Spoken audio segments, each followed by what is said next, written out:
Hi friends, నేను మీ వినోద్ మౌర్య. ఈ వీడియోలో రాజ్యాంగంలోని ఆర్టికల్ 47 గురించి తెలుసుకుందాం ఫ్రెండ్స్. భారత రాజ్యాంగంలో ఆర్టికల్ 47 మద్యపానం నిషేధిస్తుంది. రాజ్యాంగంలోని ఆర్టికల్ 47 ప్రజల ఆరోగ్యానికి హాని కలిగించే మద్యపానం, ఆల్కహాల్, డ్రగ్స్ లాంటివి పూర్తిగా నిషేధించాలి అని ఆర్టికల్ 47 వివరిస్తుంది. కానీ భారతదేశంలో మరీ ముఖ్యంగా మన తెలంగాణలో ప్రజలు 1,00,000 కోట్ల మందు తాగుతున్నారు.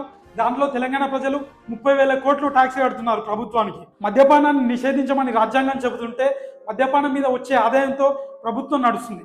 ఇంతటి దౌర్భాగ్యం ఆలోచించండి.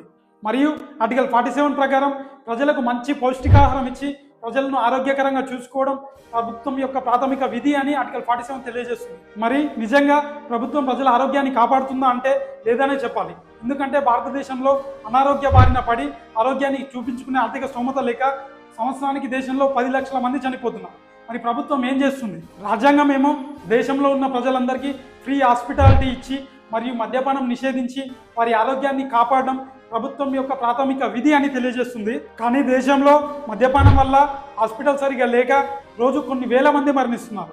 మరి చావులన్నింటి కారణం ప్రభుత్వమేనా? ప్రతి ఒక్కరు ఆలోచించండి. మరి రాజ్యాంగం ఎక్కడ అమలవుతుందో చెప్పండి. ఆర్టికల్ 47 లక్ష్యం ప్రభుత్వమే ప్రజల ఆరోగ్యాన్ని రక్షించాలి అని నిర్దేశిస్తుంది. ఇది ఆర్టికల్ 47 యొక్క వివరణ friends. Keep watching. Please do like, share and subscribe. Thank you friends.